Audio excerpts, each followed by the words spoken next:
en la Universidad Nacional de Educación, miembro del Colegio de Profesores de ese mismo país. También tiene estudios de segunda especialidad en Psicología Clínica, Terapia del Lenguaje y Neuropsicología. Es magíster en Psicología y doctor en Neurociencias y miembro fundador de la Academia Peruana de Neurociencias, miembro fundador de la Asociación Peruana de Neuropsicología, de la Asociación Peruana de Problemas de Aprendizaje y actual presidente de la Asociación Peruana de Neuropsicología. Actualmente se desempeña como neuropsicólogo en el Hospital Nacional Edgardo Rebagliati y como docente en la Escuela de Posgrado de la Facultad de Medicina y Psicología de la UNMSM, en la Escuela de Posgrado de la UNIFE y de la Escuela de Posgrado de la Universidad Nacional de Educación. Es autor de un gran número de artículos y publicaciones, así como conferencista en Perú y diversos países de Latinoamérica, y hoy tenemos el honor de tenerlo por aquí. Ha recibido también diversos premios y distinciones, entre ellos por la Academia Peruana de Psicología, por el Congreso de la República y es embajador de la paz.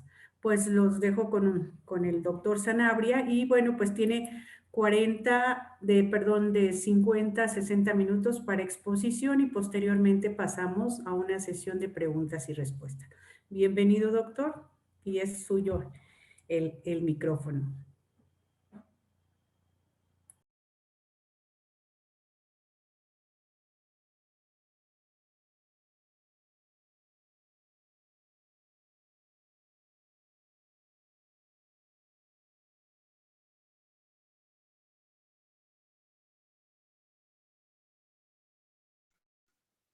Me avisan si se ve la diapositiva, por favor. Ahora.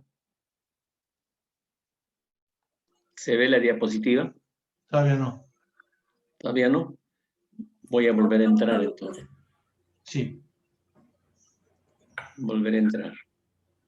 Voy a volver a entrar.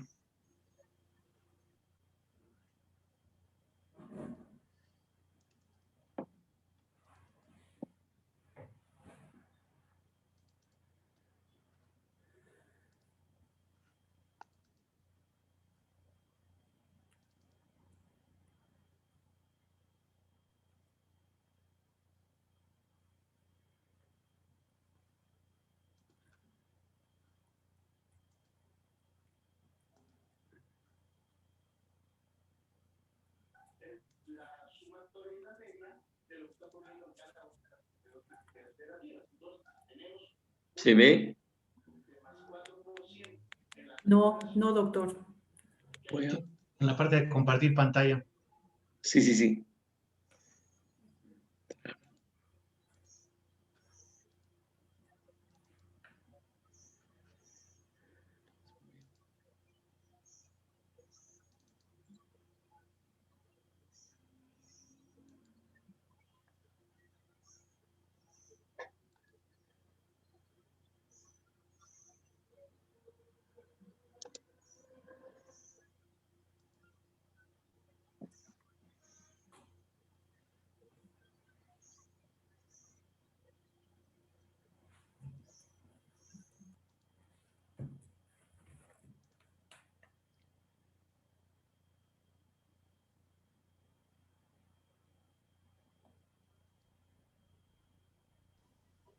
Ya se ve. Sí. Nada más que necesitas elegir la pantalla de la diapositiva. Ahora. Ahí está. Ahí sí. De acuerdo. Bien. Vamos a tratar este tema que es muy importante, pero también bastante discutible en algunos casos, porque hay desconocimiento y en el sistema educativo nacional, por lo menos en este país, reiterativamente se ha señalado no al memorismo, no a aprender de memoria las clases, no a repetir de memoria las clases, algo que realmente no está bien explicado. Y quisiéramos en este caso tratar con amplitud de este tema tan trascendente, por muchas razones. En primer lugar, quiero señalar cuál es el contexto actual del conocimiento a nivel mundial. Por acá empezamos señalando bajo qué eje estamos funcionando en este momento. Es el positivismo, el neopositivismo, el empirismo, el naturalismo, el subjetivismo, el modelo dominante que se ha impuesto a nivel mundial. Todos los textos, los conocimientos están bajo esa orientación y hasta diría yo, y creo que en algún momento hemos tenido un debate con las instituciones que representan a este modelo, que se impone, se exige. El eje del empirismo, del positivismo, es el cognitivismo, que es el modelo teórico que se ha impuesto en la malla curricular de la enseñanza en mi país, creo que también en otros países, desde la primaria, la secundaria y la universidad. La imposición es grande y el conocimiento por ese lado también. Hay muchos aportes del positivismo que son válidos, muy buenas contribuciones en los avances tecnológicos, en los avances de la ciencia y en los avances explicativos desde el empirismo. Sin embargo, no es suficiente. Existen otros modelos complementarios que permiten que el conocimiento sea extensivo y sea válido también en el conocimiento. ¿Es el modelo histórico-social del que realmente complementa o es el modelo que realmente no es concordante con el modelo positivista ni menos con el modelo cognitivista? En nuestro país es exigente. Ese modelo, el modelo cognitivista, es instructivo, no es educativo. Esa es la desventaja. Entonces, el chico está para los conocimientos que se importan al niño, al adolescente, está para que conozca física, química, biología, matemática, historia, etcétera, pero no está el tema de la educación. Nosotros hemos propuesto un modelo alternativo que realmente complemente y desarrolle esta falta no solamente de la aplicación a nivel amplio del cognitivismo, porque el cognitivismo, por ejemplo, en biología es un modelo, pero hay otro modelo de la biología social, hay un modelo de la bioquímica social, hay un modelo de la historia social, no necesariamente del modelo del historicismo. Sí, hay complementos que se deben dar. Sin embargo, estamos bajo ese auge del neopositivismo que se ha impuesto en el conocimiento. En este siglo XXI, también los aportes de la informática y la cibernética son los modelos que en este momento están presentes. Hay grandes avances en tecnología informacional, en cibernética, y estamos viviendo esa era de estos avances tecnológicos que nos ha permitido alcanzar facilidades de la información. En el tema mismo de la información hay una consideración bastante amplia y revisada, y que esa información es el eje del entendimiento de la actividad humana. La actividad material está ordenada causalmente, mientras que el ser vivo no está ordenado, sino está organizado. Y la organización del ser vivo es a través de la información. Y la información está presente a todo nivel. El ADN es información. Ahí hay información genética. Y complementariamente hay información metabólica, información tisular, información neural, información psíquica, inconsciente y consciente, hay información social. Esa consideración de la teoría informacional que considera que el ser vivo es un ser informacional y que la información es la organización que genera la actividad vital, es parte de esta propuesta que se considera. En este tiempo de la información es claramente entendible que la información social que existe, está presente en la actividad neocortical. Y esta información social es la que genera la vida y está presente no solamente como noticia, como comunicación, como saberes, como conocimiento, sino más allá. Y hay particularidades, como señalo, de la información a nivel biológico, genético, epigenético, bioquímico, metabólico, psíquico, neural y social. Gracias a la cibernética, las teorías que han propuesto este control y regulación de la actividad, se puede entender que el sistema es autorregulado, que el sistema es abierto, que el sistema tiene posibilidades de un desarrollo de autocontrol y regulación. El trabajo de la década del 90 al 2000 de la investigación del cerebro y de la lectura del genoma humano nos ha permitido entender claramente, a partir del 2000, que hay una predisposición de muchas actividades que el genoma humano nos da. Nos dan las características fisonómicas, nos dan las características vitales, como también nos señala las características de la salud o de la enfermedad. Se ha tipificado que la diabetes se hereda, que la enfermedad de Alzheimer se puede heredar, que se puede heredar el alcoholismo, se puede heredar muchas patologías. Y también en 2014 se ha presentado que se puede heredar actitudes, costumbres, hábitos buenos y hábitos malos, tendencias de este nivel. Hay muchos resultados de la investigación metabólica, de la información metabólica, y con los avances en este momento de todo el análisis de la actividad subatómica, del entendimiento de las partículas, y que están siendo investigadas a través del acelerador de hadrones, y que los resultados ahora se tienen con mayor claridad.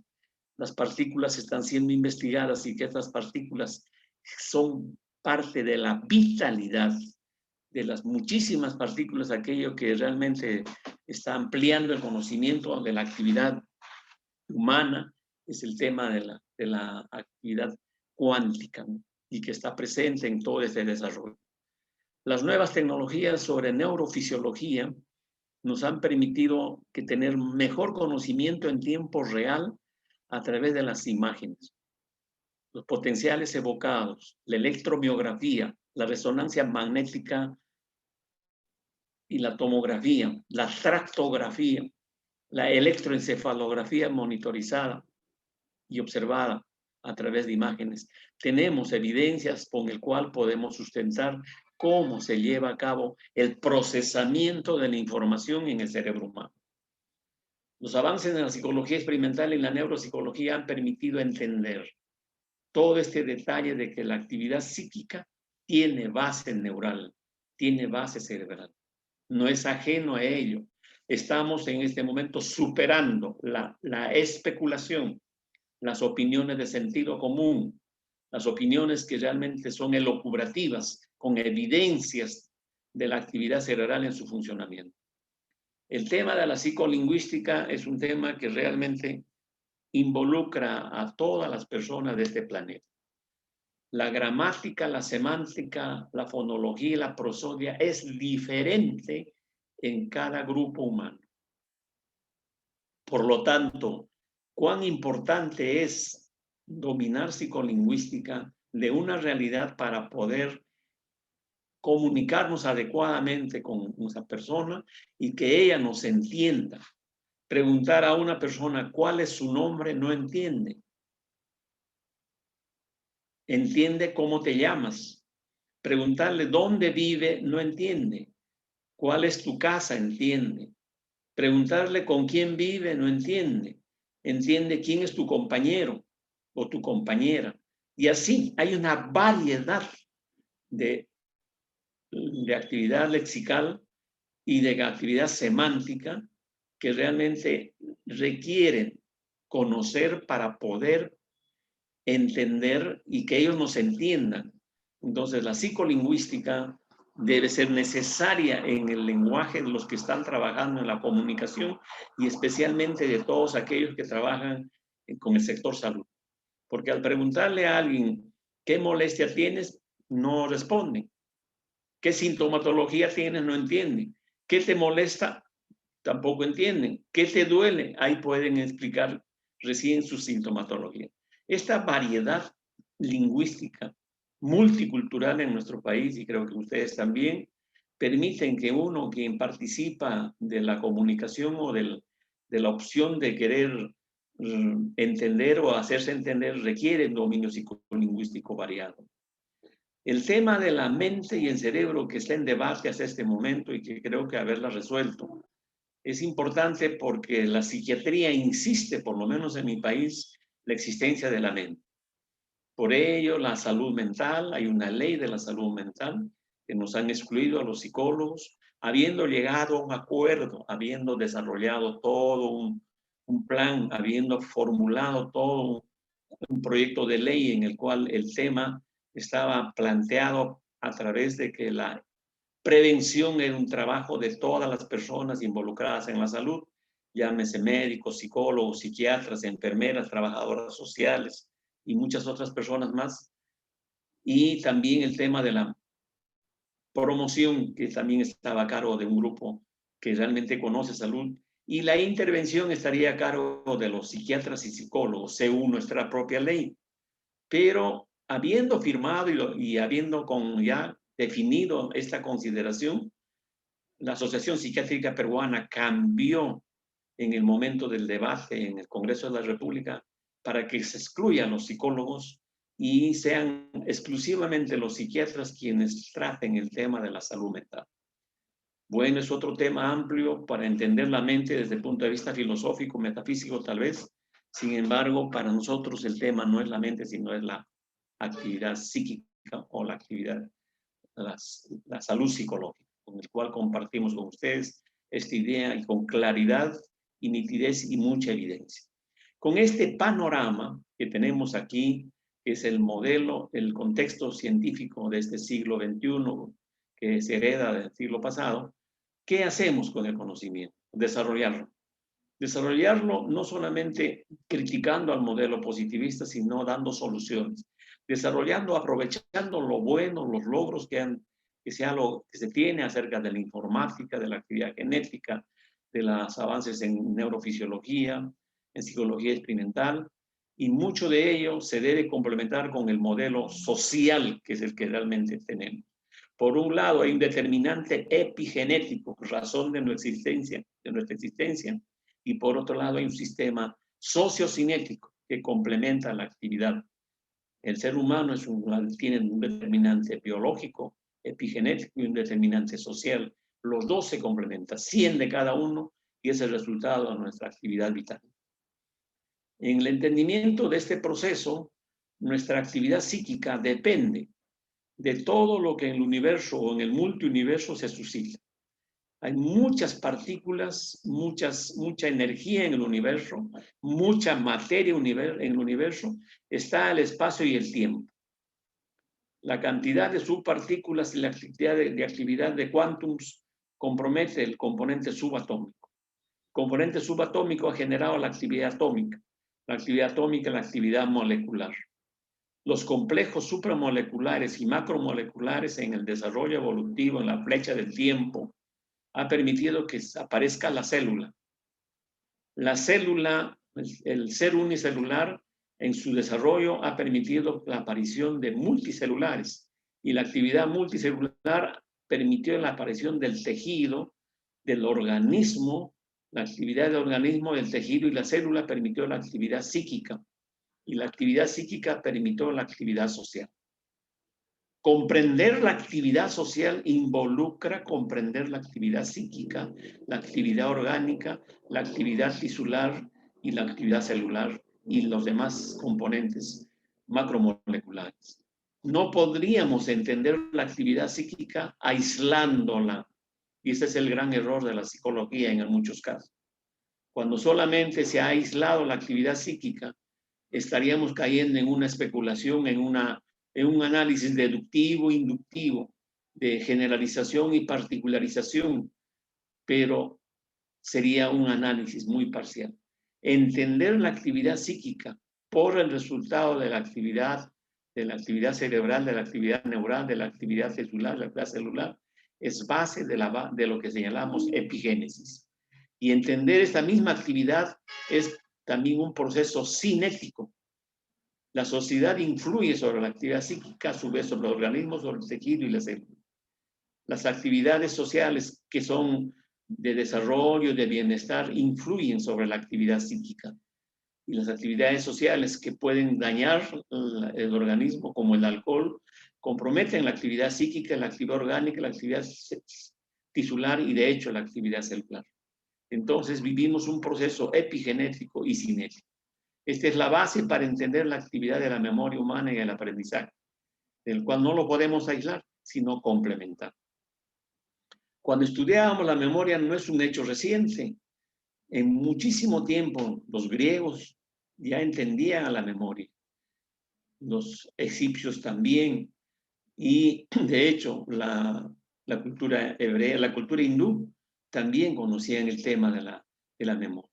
Pero esto que se ha documentado, el trabajo de Exner, en el cual relaciona atención y memoria en 1880, fue base para entender que no podía haber memoria sin atención. En los trabajos de Werning, cuando señala que las imágenes y las palabras son parte de la actividad mémica, es parte del conocimiento que en ese momento. Ribot hablaba del olvido, de la disolución, de la pérdida de la información. Jackson habla que de la imagen y movimiento dependen de la memoria. Ebbinghaus estudió experimentalmente la memoria en monos. Korsakov entendió claramente el síndrome amnésico. Brown y Schaffer hicieron un trabajo experimental sobre la amnesia en el mono al disecar un segmento del cerebro del mono. William James, un psicólogo destacado cuyas contribuciones están presentes hasta ahora, señaló que existe la memoria primaria y la memoria secundaria.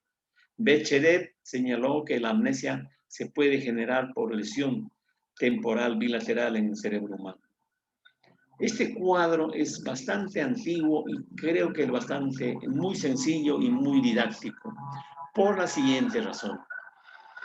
Señala las propiedades de la memoria, señala el tipo de memoria y señala sus capacidades, la duración, la organización, la accesibilidad, el tipo y el olvido que se da. Todos sabemos que tenemos una memoria sensorial.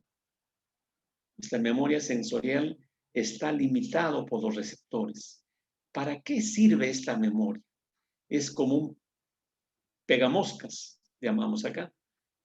Coge la información y la amplifica. Esa es su única tarea. Coge la información y la amplifica. La amplifica para que pueda la memoria primaria procesarla. Ahora, esta memoria sensorial tiene una duración de fracción de segundos. El tipo de entrada es automática, básicamente perceptual, de modalidad visual, auditiva, olfativa, gustativa, táctil. Básicamente está organizado a nivel reflejo. Su accesibilidad es limitada.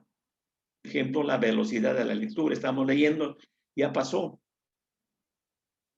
La palabra LIMTD ya pasó. El tipo de información es sensorial. Y el olvido es inmediatamente, ¿no? Necesario, obligatorio el olvido. Esta memoria sensorial trabaja, podríamos decir así, para la memoria primaria.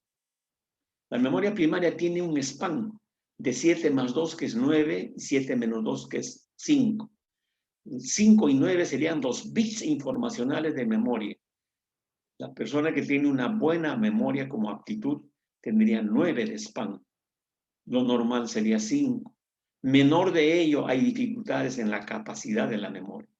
Lamentablemente a esta memoria durante muchos años, sin conocerla, se le ha forzado. El chico que repite y repite y repite, llena y satura al sistema de memoria primaria. La memoria primaria tiene una limitación. No puede más allá de 9 unidades. Ahora se pueden integrar, se pueden sumar, sí, podemos ampliarlo. Integrando se puede ampliar. Un grupo de 3, otro grupo de 3, otro grupo de 3 y supera, ¿no? En este caso. Pero habría que asociarlo.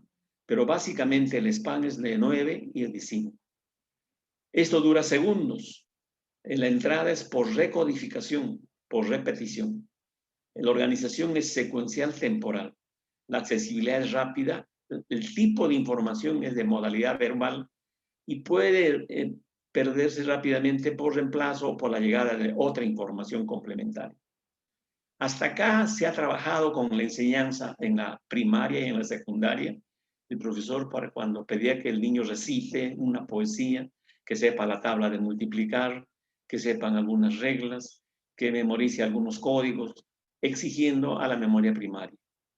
Lamentablemente no puede más allá por el tamaño, que es corto, pero existe memorias de mayor amplitud, que es la memoria secundaria y la memoria terciaria. La memoria secundaria, su capacidad es muy grande.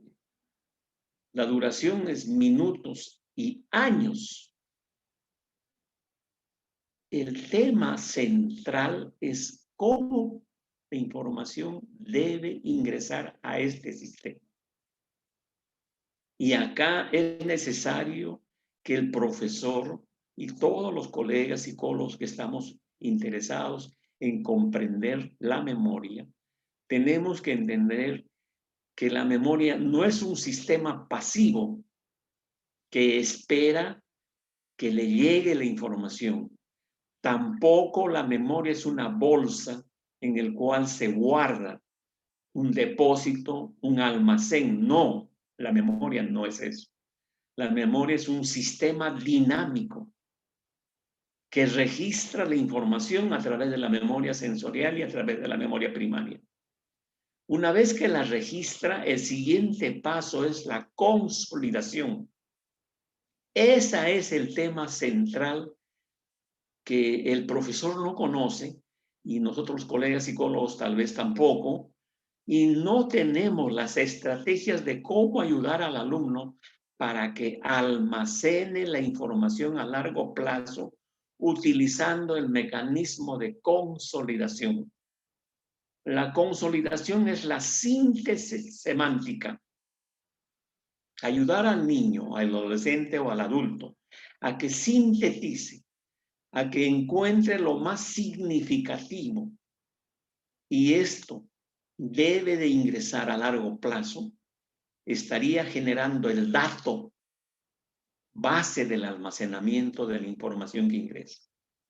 Es así que en la memoria a largo plazo están solamente lo más importante, la clave, los datos informacionales. Y eso es lo que el profesor debe de tener en cuenta. Un buen maestro, un buen profesor, es el estratega que ayuda al alumno a que sintetice. Y acá nuevamente el tema es lingüístico. El tema es semántico, gramatical. Ayudar al niño para que pueda entender y comprender el párrafo, el texto, la lectura, el tema. Y este tema tiene ideas centrales, ideas ejes, ideas claves, puntos importantes. Eso es necesario que se seleccione. Y esa selección debe ser semántica, trascendental, importante y vital, y se almacena.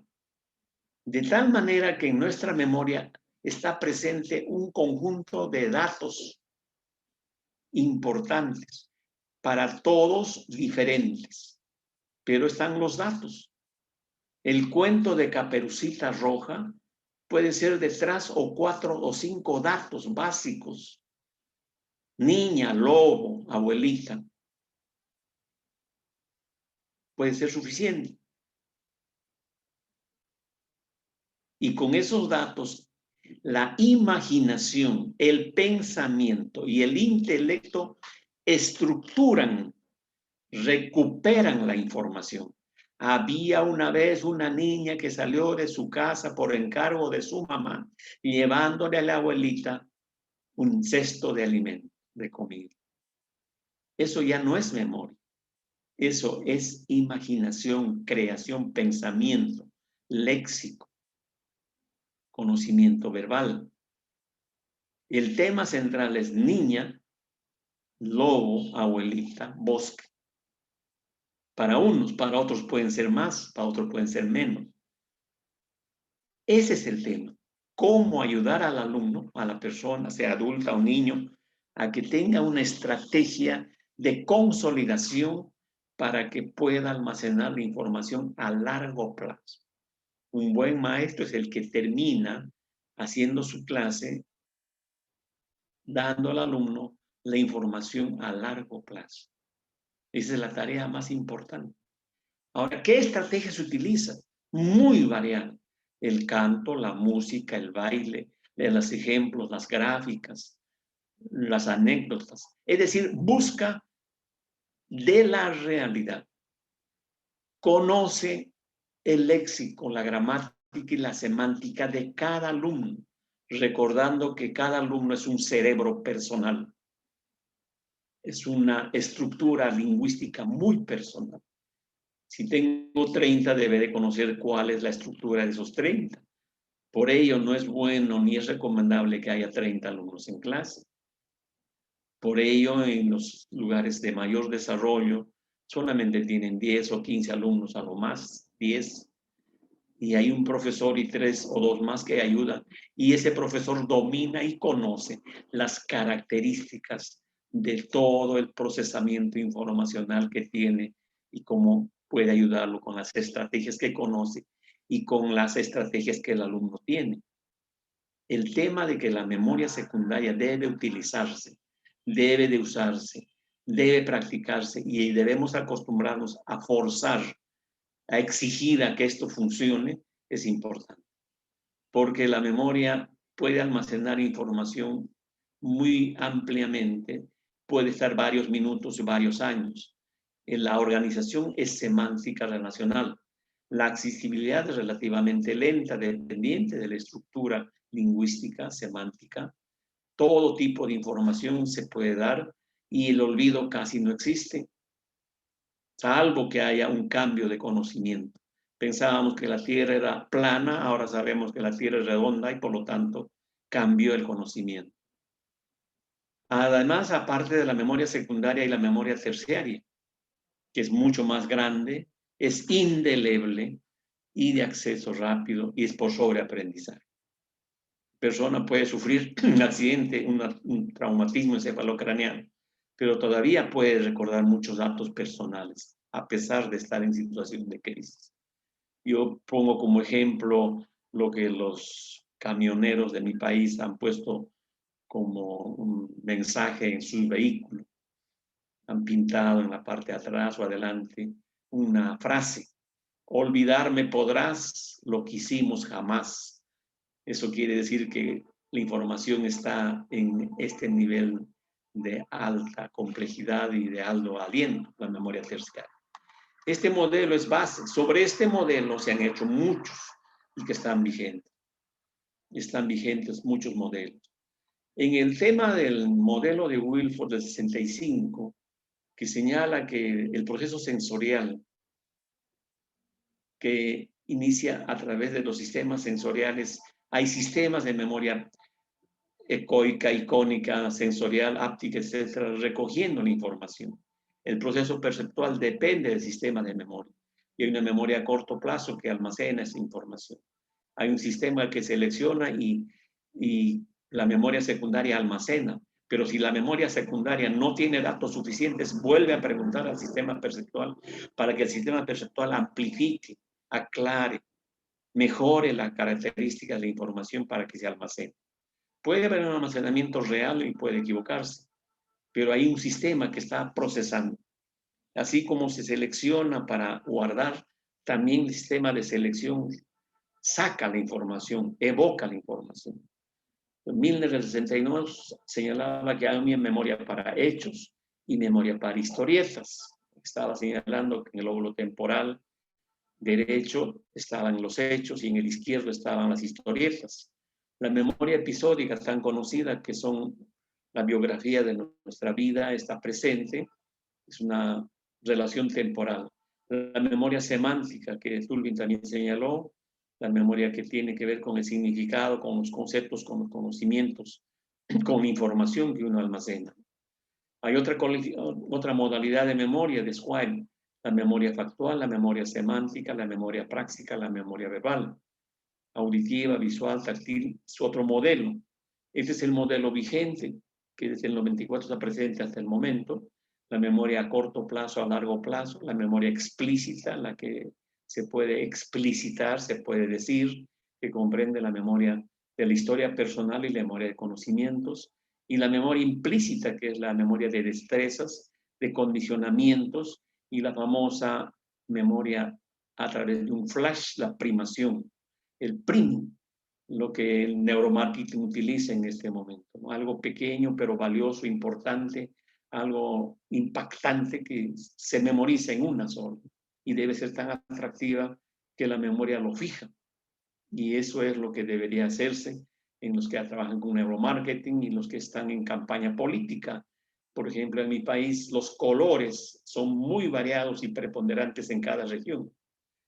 Los colores fuertes están predominantemente en la Sierra Sur, los colores tenues en la parte más andina, de meseta, los colores también un poco tenues están en la zona costa, pero los colores fuertes, nuevamente vivos, están en el oriente. Su candidato que quiere llamar la atención escoge los colores en su propaganda con frases bastante sencillas o palabras simplemente. Lo atractivo permite que uno distinga, fije, atienda, perciba mejor. Eso es la primación, que es dentro de la consideración de la memoria implícita versus la explícita. El tema de la consolidación, que es la que hemos mencionado, tiene dos consideraciones hipotéticas. Que la información sensorial a corto plazo directamente pase para ser almacenada a largo plazo a través de la consolidación, de la síntesis semántica, del análisis semántico. Y la otra propuesta es que la información sensorial pase directamente a largo plazo sin tomar en cuenta la información a corto plazo. Las dos posibilidades son verdaderas, porque ambos depende de la estrategia y depende de la estructura y depende de la decisión sociocinética que el niño, el puber, el adolescente adquirió dentro de su desarrollo. Se puede recuperar la memoria de manera muy accesible. Basta que una persona pregunte y inmediatamente se recuerda. Nombre de mamá, podemos recordar. El colegio donde estudiaste la secundaria. La universidad donde estudiaste pregrado. El nombre de tu primer enamorado o enamorada. Puedes recordar la sala de tu casa. Puedes recordar un lugar, por ejemplo, Itzahuaca, podemos recordar, por ejemplo, alguna playa, las famosas playas que tienen ustedes en México, igual en mi país, podemos recordar provincias, lugares, nombres, etc. Inmediatamente el sistema de búsqueda y recuperación ingresa al sistema de almacenamiento y saca, ya sea la información almacenada a corto o largo plazo. Veremos más adelante cómo se almacena.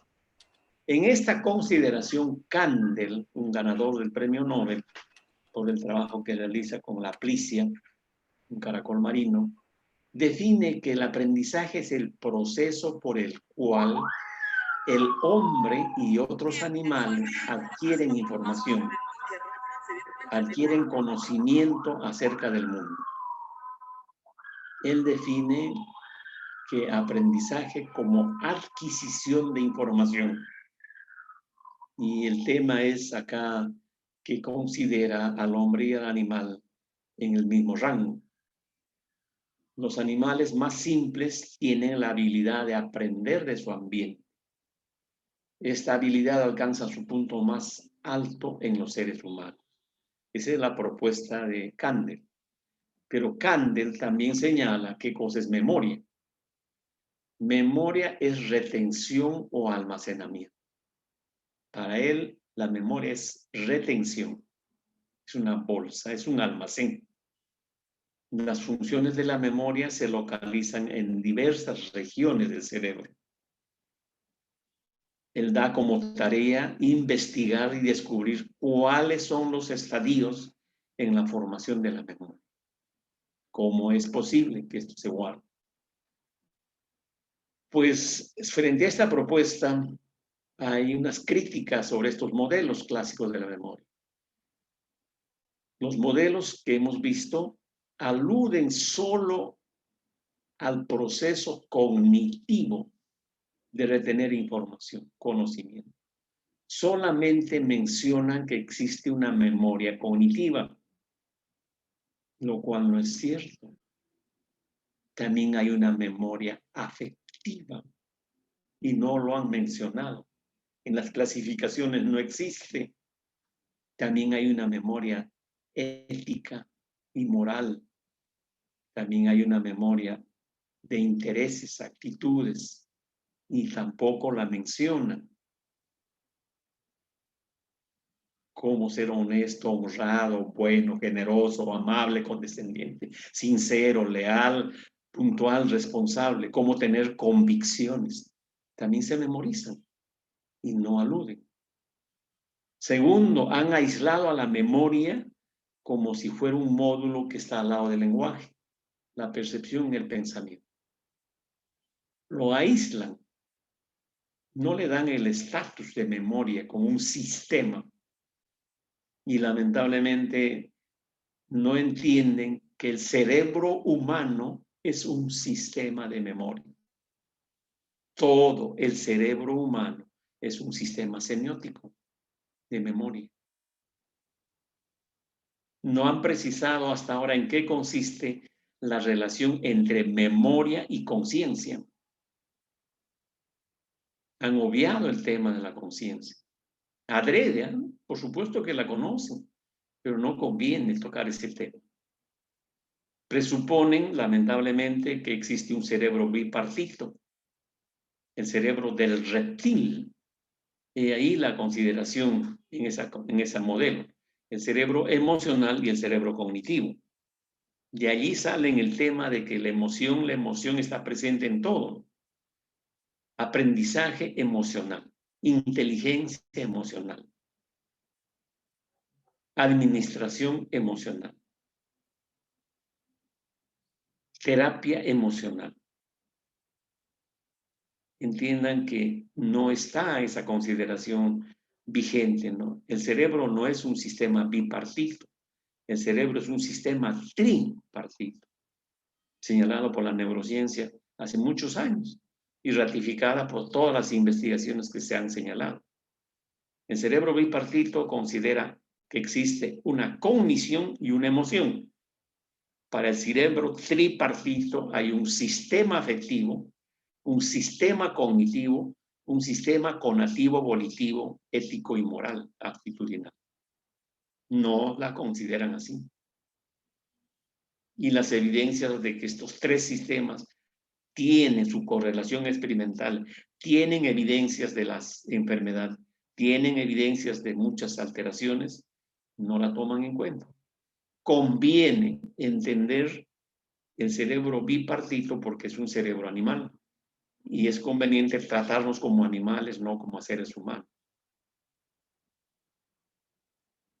Y de esta consideración no hay el espacio como para poder entender a la memoria como una actividad humana. Por eso hablamos de la memoria del ser humano. Es diferente a la memoria del animal. Pero acá confunden desde la definición de aprendizaje que los animales también memorizan y los hombres también. Claro, dice que es para él el punto más alto en los seres humanos, pero siempre considerando al ser humano como parte de un sistema animal.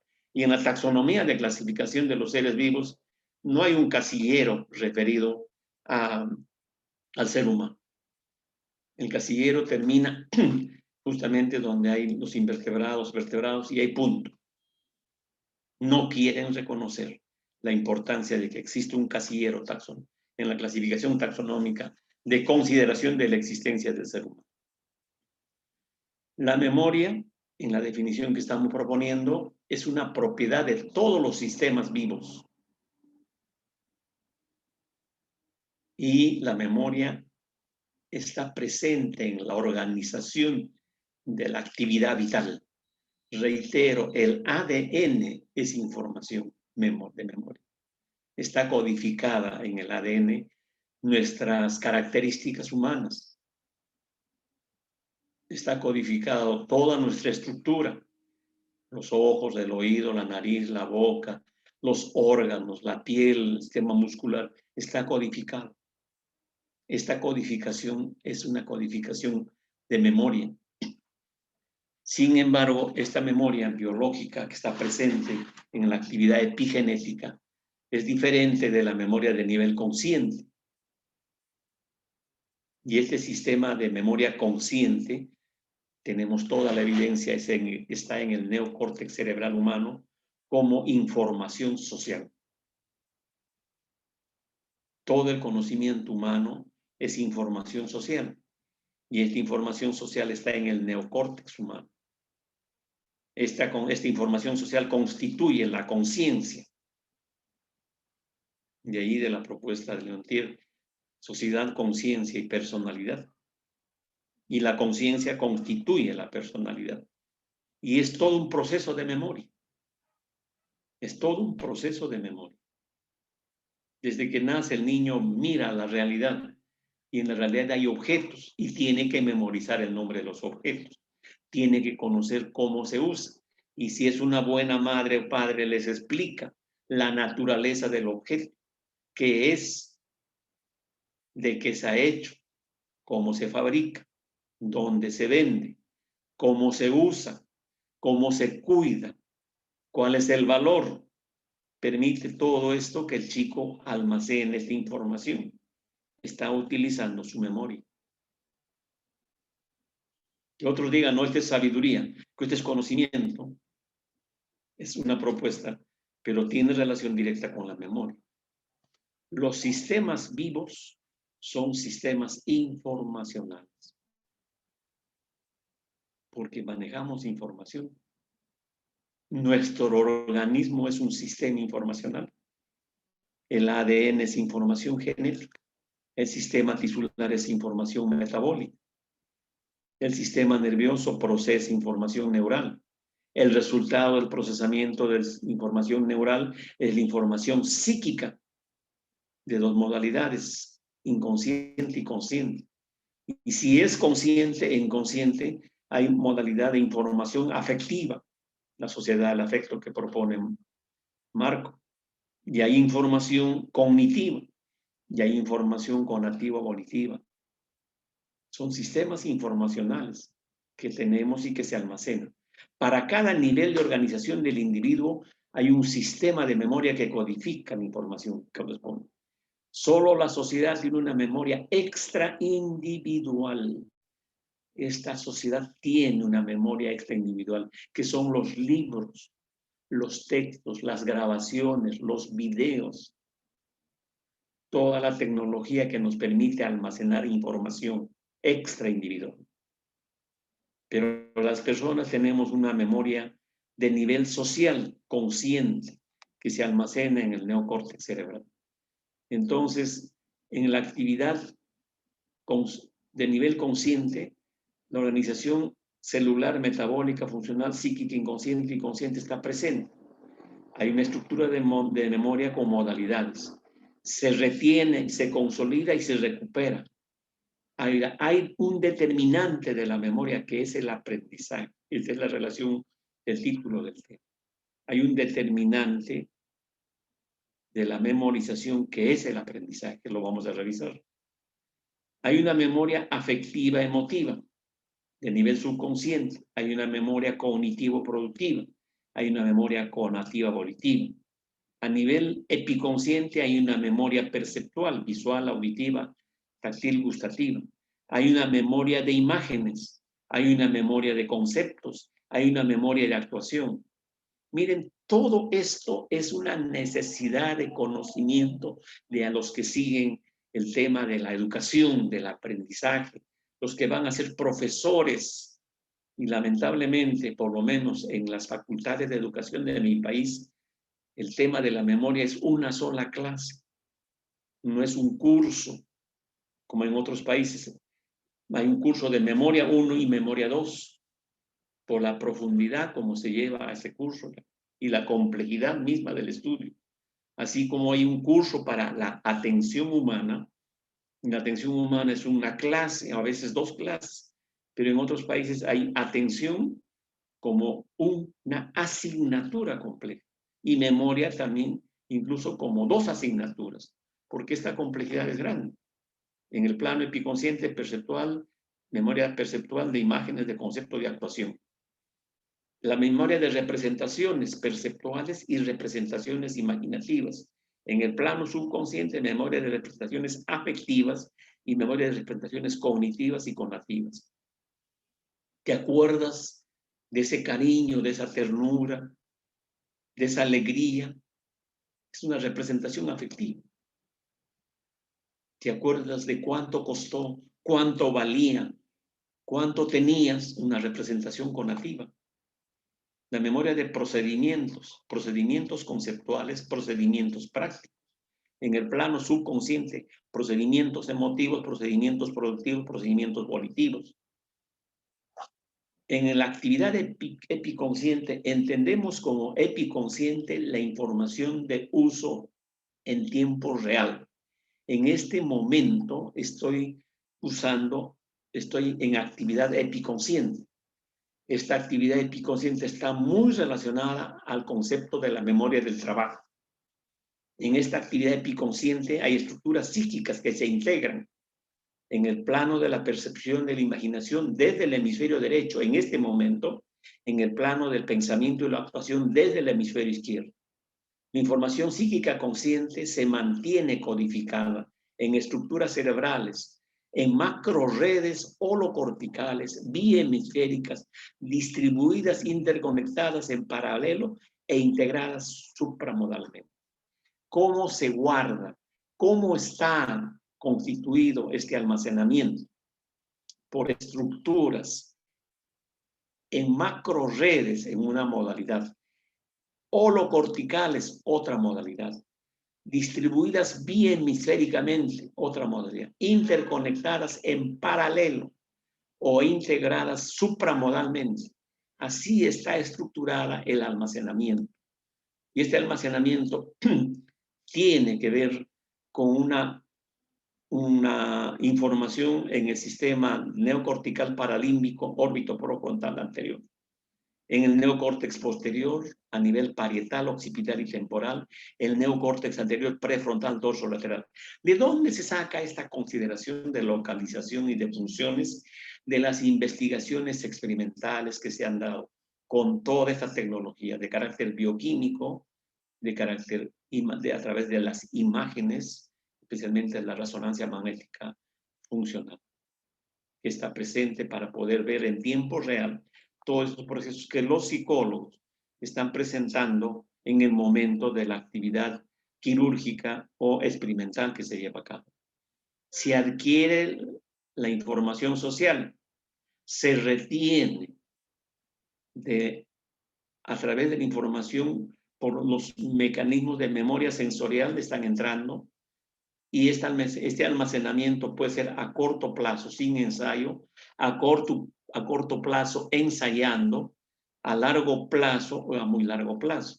Si yo tengo interés en ti, porque me pareces muy simpática, muy linda, muy bonita, le pido su número de teléfono y ya está, sin ensayo, muy bien almacené. Como la integración cognitiva afectiva está presente y conativa está presente.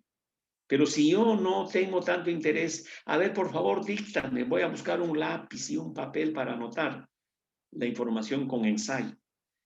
Entonces, entender también esta función, que la memoria no es un sistema aislado, sino está integrado a los sistemas afectivos, cognitivos y conativos, permite entender que la actividad cerebral y la actividad psíquica es una actividad integrada de manera compleja.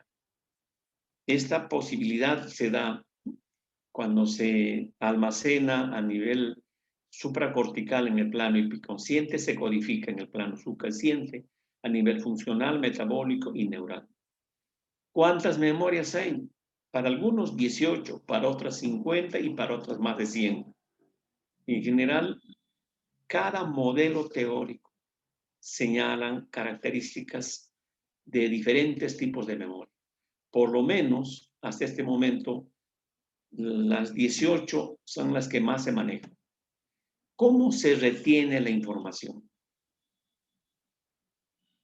por el mecanismo de consolidación. ¿De qué modalidad se almacena? A través de redes de conexión bioquímica o eléctrica, a través de conexiones reverberantes o exclusivamente de conexiones bioquímicas. Y hay la evidencia de que hay creación de nuevas redes, como lo vamos a ver en el tema de este caso. En este ejemplo podemos entender que acá, por ejemplo, esta estimulación visual ha permitido que muchas redes estén presentes. Pero la ausencia de estimulación visual, miren, no hay redes. La ausencia de estimulación visual adrede que se dio, no hay conexiones de redes. Mientras acá recibió estimulación, las redes se han dado. Acá no se recibió estimulación, las redes no se dan. Esto es plasticidad neuronal. Esto es organización, estructuración, conexión, creación de la actividad de almacenamiento de información. Está la evidencia. En el caso de que el paciente HM, un famoso caso, que por razones de epilepsia se le retiró el hipocampo y desapareció la epilepsia sin pensar que podía ser algo grave, le quitaron la existencia a este sujeto. Este paciente, cada día que amanecía era un nuevo día como si nacía. Durante el día aprendía su nombre, su edad, conocía a los médicos, conocía los objetos, conversaba, dialogaba. Le examinaron muchísimos psicólogos, fisiólogos, neurólogos, investigaron mucho con este paciente. Llegaba la noche, al día siguiente había olvidado todo, nuevamente tenían que aprender. Ahí la importancia del hipocampo y sus funciones, así como el hipocampo que tenía funciones, también se entendió el papel del hipotálamo, también se entendió que la actividad cortical es una actividad que está integrada a nivel transcortical, interhemisférica, bihemisférica, y que el hipocampo tiene funciones muy especiales en este sentido. La amígdala cerebral también tiene responsabilidad en el almacenamiento. En el caso del experimento con aplicia, que fue motivo que presentó Kandel para tener el premio Nobel, se evidenció que redes que no existían aparecieron en la aplicia. Esta aplicia aprendió a recorrer un pequeño tramo en el cual había descarga eléctrica y por condicionamiento la aplicia empezó a no cruzarse con un campo eléctrico y recorría muy bien. Nunca y más tuvo descarga eléctrica, sabía cuál era el recorrido. Y cuando le hicieron un análisis, un examen a la aplicia, observaron que se había constituido una nueva red, que se había configurado una nueva red. Esto demuestra que la memoria también es estructuración de redes neuronales, de creación de redes. He ahí la evidencia de que necesitamos tener billones de conexiones para alcanzar nuestro potencial de desarrollo humano. Un cerebro humano tiene 100.000 millones de neuronas que debe tener conectividad de billones. ¿Cómo se lleva a cabo la conectividad? A través de la actividad, la que señala Marco, la praxis. La actividad práctica. Que el chico desde pequeño aprenda a hacer de todo. Aprenda a valerse por sí mismo. Esté en contacto con la realidad. Y esto permite que las redes se vayan conectando, se llama actividad sináptica. Y a mayor actividad sináptica. Y a mayor actividad sináptica, mayor desarrollo cerebral. De tal manera que debe configurarse un cerebro que tenga billones de conexiones, que le permitirá tener un desarrollo exitoso. Las lesiones subcorticales causan amnesia. Y las amnesias pueden ser, por ejemplo, de cuerpos mamilares, generan amnesia. Lesiones en el tálamo, amnesia. En la amígdala, amnesia. De las conexiones transpaleocorticales generan amnesia. En cambio, las lesiones neocorticales de carácter afectivo, cognitivo y conexiones transneocorticales generan amnesia. Una cosa es el olvido y otra cosa es la amnesia.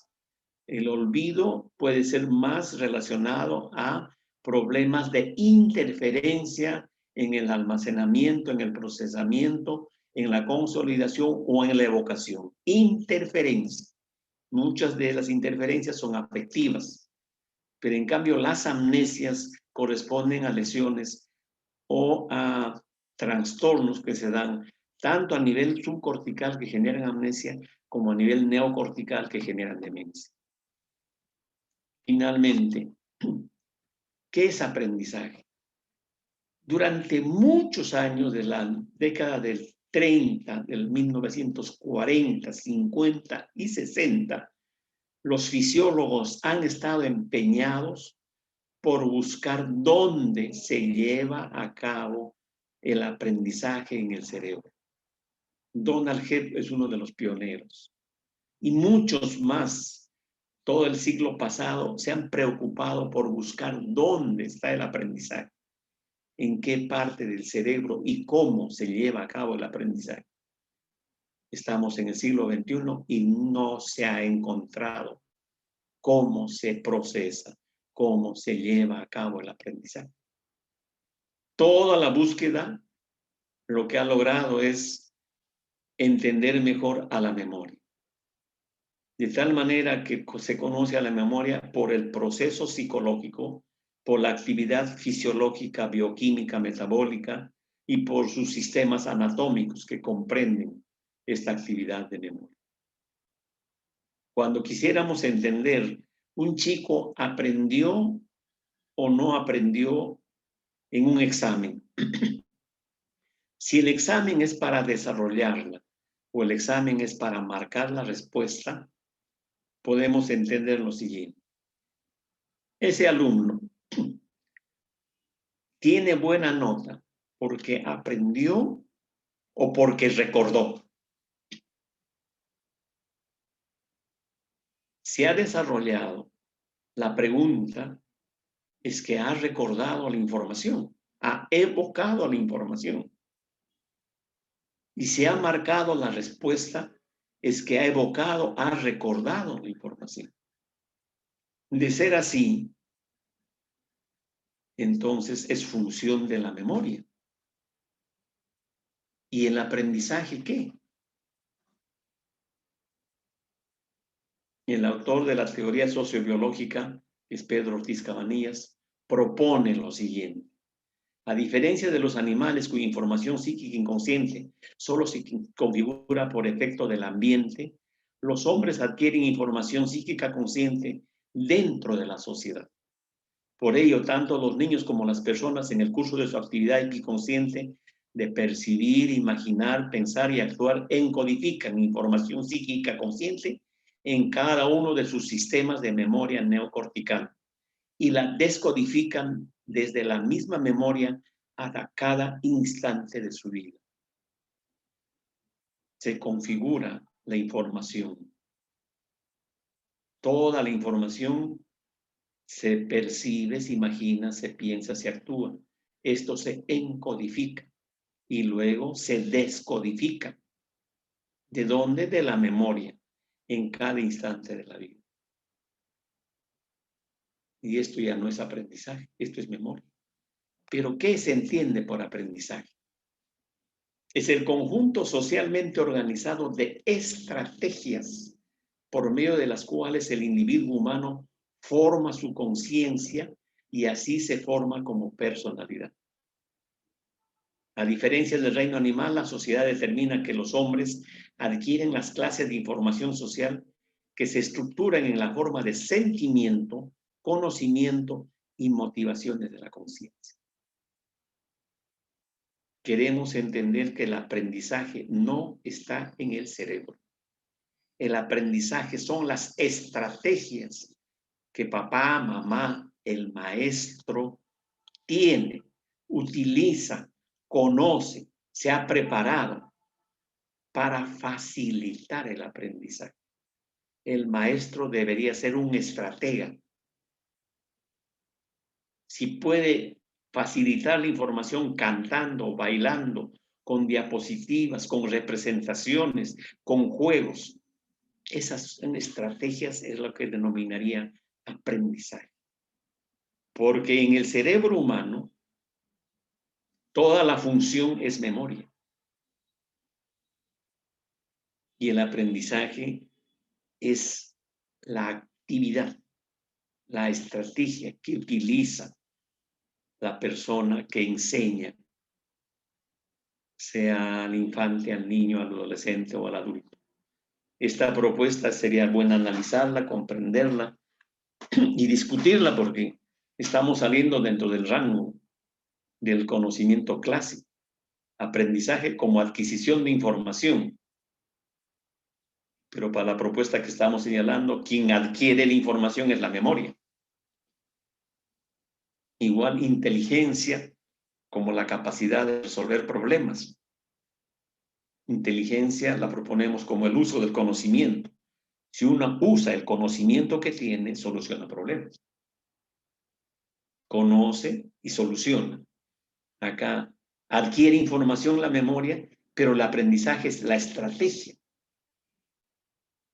la actuación, las modalidades, la didáctica, la metodología. A eso estaríamos denominando aprendizaje. Algo que debe ser discutido, que puede ser debatido, pero que es una propuesta que quizá algunos nos han entendido y conversamos sobre ello, y otros en cambio entramos en un debate bastante prolongado e interesante, por decir así. Yo creo que hasta acá he llegado con esta consideración y estoy ahora sí para conversar acerca de este tema con ustedes. Muchísimas gracias, doctor. Un tema muy interesante. Bueno, se abordaron muchas cosas y sí hay algunas preguntas, algunos comentarios, pero antes quisiera mencionar que si gustan hacer algún comentario, pregunta en micrófono abierto, adelante.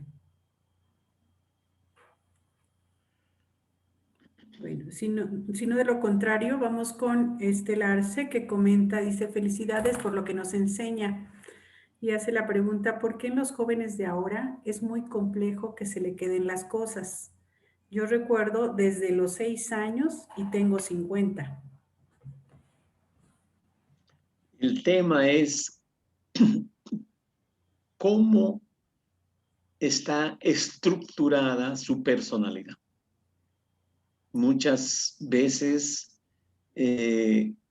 nuestra personalidad debe tener una madurez que le permita manejar sentimientos, dominar los sentimientos y utilizar los sentimientos a su favor.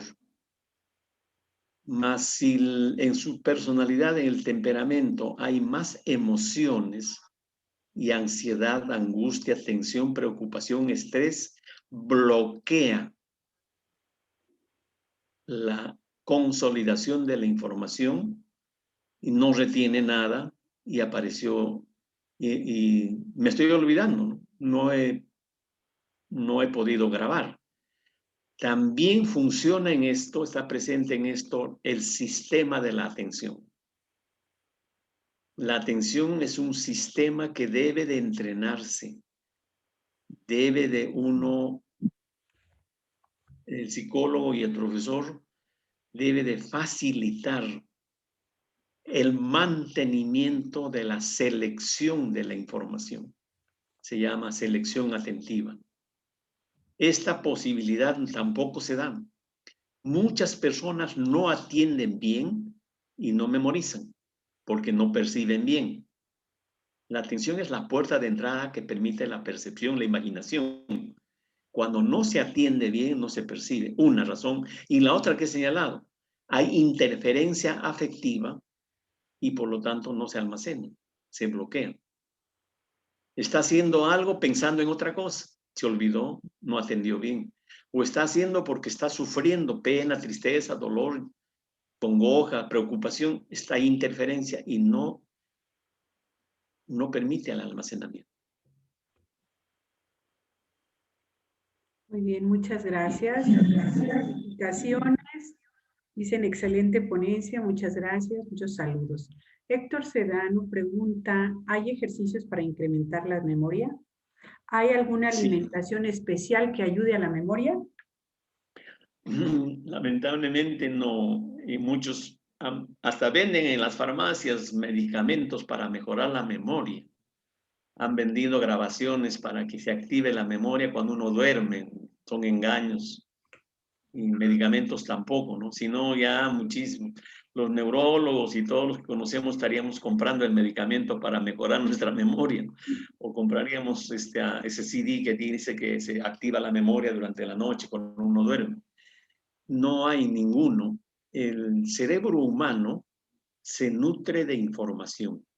El cerebro humano en un 18% absorbe la alimentación que uno ingiere diariamente. De ese 18%, el 10% es glucosa. ¿Cuán importante es la glucosa? El organismo fabrica su glucosa, pero a veces hay que ayudarlo. Y el 8% de toda la alimentación que uno ingiere es de vitaminas, carbohidratos, vitaminas, aminoácidos. Todo esto configura 8%, que sirve de nutriente al cerebro en alguna manera. Pero el 82% que engorda, que nutre, que potencia al cerebro es la información, es la actividad. Y eso es la que permite. Entonces, la memoria humana es un tema de entrenamiento, de exigencia. Ejemplo, los alumnos acá en mi país, dice, va a haber exámenes y hay una semana de exámenes. Empieza el lunes y termina el viernes. Entonces los chicos se preparan, algunos con mucha anticipación y están estudiando durante todo el tiempo. Otros, la mayoría, se preparan faltando un día para el examen, 2 días para el examen, 3 días para el examen, y algunos el mismo día estudian. Eso es para el lunes, pero en la tarde estudian para el martes, y en la tarde estudian para el miércoles, y estudian para el jueves, así. Llega el fin de semana, y este chico ha entrenado, ha exigido, se ha exigido, y ha forzado, digamos así, se ha preparado y su memoria el viernes está muy bien ahora sí. Puede fácilmente consolidar, almacenar y recuperar la información y lamentablemente ya terminó los exámenes. ¿Qué demuestra? Que si eso continuara, que si la exigencia de leer, de estudiar fuese constante y permanente, el cerebro humano respondería muy bien a esta exigencia. Respondería muy bien a esta exigencia. Lo que pasa es que uno no le exige al cerebro. La plasticidad cerebral es grande. Uno puede aprender hasta la vejez. Las neuronas, pensábamos antes de que se morían y nos quedábamos con pocas neuronas. Ahora no. Ahora se sabe que las neuronas se regeneran y aparecen nuevas neuronas en la medida que continuamente está en actividad la persona de 60, 70 años. Si sigue leyendo, si sigue investigando, si sigue mirando, observando, haciendo, trabajando en algún desempeño, la actividad cognitiva, la actividad afectiva, la actividad motivacional, conativa, volitiva, ética, moral, está presente permanentemente y el cerebro se potencia. No se envejece. Es cuestión de exigencia y de hábito. Ese es el tema central. Hay que tener un hábito de estudio, un hábito de organización del tiempo, un hábito de permanente y constante buscar conocimiento. Y eso se aprende desde la infancia, en la niñez, en la adolescencia. En mi país, muchísimos casos solamente están estudiando para los exámenes, solamente leen para los exámenes. Y nuestro rendimiento académico en la prueba de PISA nos han demostrado que somos pésimos en lectura, en comprensión y en aritmética y en matemática. Muchas gracias, doctor. Javier Venegas dice excelente, muchas gracias. Dania Monroy, Me parece muy interesante la explicación sobre el aprendizaje. Excelente presentación. Gracias por la información. Tania Martínez dice, hola doctor, buenas noches. De acuerdo a lo que usted menciona, el aprendizaje son las estrategias para adquirir información. Desde su punto de vista, ¿cuáles serían 3 estrategias que nos pudiera recomendar? La mejor estrategia es que la información ingrese a nivel por el sistema visual, por la vista. ¿Y qué es lo más atractivo en la vista? Depende. En algunos son los colores, las formas, los tamaños, los dibujos. Entonces, una buena estrategia es facilitar información visual. Y mucho mejor si es una información visual objetiva, directa, real, en vivo. Y otra es la información visual representada por gráficas, por diseños, por videos. Una buena estrategia es visual. La otra estrategia es auditiva, escuchando. La otra estrategia que se ha practicado mucho es la táctil, tocar sin ver, tocar con las manos, tapándose los ojos. Se puede observar objetos, se puede tocar los objetos, describir los objetos, conocer los objetos, y la memoria táctil funciona. Es así que la persona ciega muy bien se orienta, muy bien se da cuenta de la realidad y ha desarrollado facilidad de conocimiento del mismo objeto y tiene una idea clara del objeto, aun cuando no puede ver. Otra estrategia es el accionar, el estar en la acción, en el experimento. Ahora, hay muchas estrategias complementarias como la dinámica y de estrategias como el juego, la música, el canto, el baile. Fíjese, enseñar química bailando, enseñar física jugando, eso es dominio y sabiduría y mucho de conocimiento del profesor de física y de química. Yo conocí a un profesor de matemática que enseñaba a los niños jugando con muñequitos, división, multiplicación, etcétera, jugando con los muñecos, que es diferente a jugar como con títeres, que también se utilizan los títeres para el juego. Pero el juego de las muñequitas delgada, alta, baja, pequeña, mediana, del color, de la forma, qué ingenioso profesor de matemáticas que enseñó la división, la multiplicación, incluso algunos temas ya de análisis matemático mayor complejo, con muñequitos, con soldaditos de plomo. Bueno, esto son estrategias que realmente a veces el niño la matemática le parece difícil, pero el juego, la diversión que el profesor puede lograr y por ello tiene vocación o tiene ingenio o le enseñan estas metodologías y didácticas, le facilitaría mucho el aprendizaje al niño. Es la variedad. Acá sí es un reto para el maestro. Muy bien, muchas gracias. Daniela Suara, excelentes aportaciones sobre la memoria y aprendizaje, el juego, las imágenes, el canto, el baile, la música, las presentaciones, estrategias muy apropiadas para el desarrollo. Candy Guzmán, muchas gracias por tan brillante disertación, un orgullo para los psicólogos peruanos. Ernestina Hermosillo, excelente presentación, doctor. Información muy científica y profesional.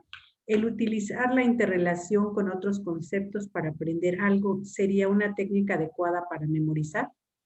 Sí, correcto. Se integran conocimientos. Por ejemplo, eso es lo que estamos proponiendo en el sistema educativo nuevo, ¿no? El sistema educativo nuestro es bajo el enfoque cognitivista, ¿verdad? Entonces el chico va y tiene, los objetivos son procedimentales, actitudinales y de conocimiento mismo. Ejemplo, el descubrimiento de América. Entonces se relata todo el proceso del viaje de Colón, de la aventura, cuando llega, dónde llega, cómo llega, qué hace, cómo retorna y cuántos viajes más, qué pasó en el viaje, etc. Hasta ahí todo es información instructiva, instrucción y punto. Nosotros estamos proponiendo que en el viaje de Colón hay otro conocimiento que es importante facilitar, que es el conocimiento afectivo. ¿Qué hay de lo afectivo en el viaje de Colón? Igual cuando estudiamos el agua, la luz, cuando estudiamos los elementos químicos, igual cuando estudiamos geografía, o cuando estudiamos los alimentos, cuando estudiamos la ciencia natural, igual. Todo conocimiento tiene un componente afectivo. En el viaje de Colón, ¿qué es lo afectivo? Veamos las emociones, las vivencias y los sentimientos de Colón. Las emociones y vivencias, imaginémonos de la reina, imaginémonos las emociones y vivencias, miedos, temores, angustia, lo que sea, pero son afectos de la tripulación. ¿Cuál habrá sido en el inicio del viaje? ¿Todos muy entusiastas habrían viajado o todos temerosos habrían? Pongámonos en el caso. El hecho de solamente imaginar y de recordar y de proponer las emociones y los sentimientos del viaje es otra memoria, es un complemento al conocimiento cognitivo. Y cuando Colón está en aprietos y lo capturan y le dicen, bueno, vamos a retornar, ya tú no eres el que manda. ¿Cuál era la vivencia de Colón? El sufrimiento, el pesar, el miedo, el temor. ¿Y qué tenían? ¿Cuál era el temor de los tripulantes? ¿Y qué dijo Triana? Tierra. ¿Y por qué? ¿Qué vio? Vio tierra. ¿Y qué pasó con las emociones y los sentimientos y los miedos y los temores de la tripulación? Y cuando llegaron, ¿cuál sería la vivencia de los habitantes de la isla? ¿Los recibieron con hurras, con aplausos, o con miedo, con susto, se escondieron, o fueron? ¿Qué pasó? Hacerles revivir esa situación, crear las condiciones del estado afectivo de los que viajaron, del estado afectivo de los que estuvieron en tierra, del estado afectivo de los que propusieron el viaje, es importante para valorar el afecto, para entender el afecto, que es parte del conocimiento. Esto es lo que proponemos en la enseñanza. Además, continuar con el conocimiento cognitivo y mejorar, porque mucho de la información cognitiva, el conocimiento instructivo en sí, es distorsionado, alterado, acomodado, con ventaja y alevosía muchas veces. Queremos que ese conocimiento sea cabal, tal cual es la realidad, porque se acomodan conocimientos.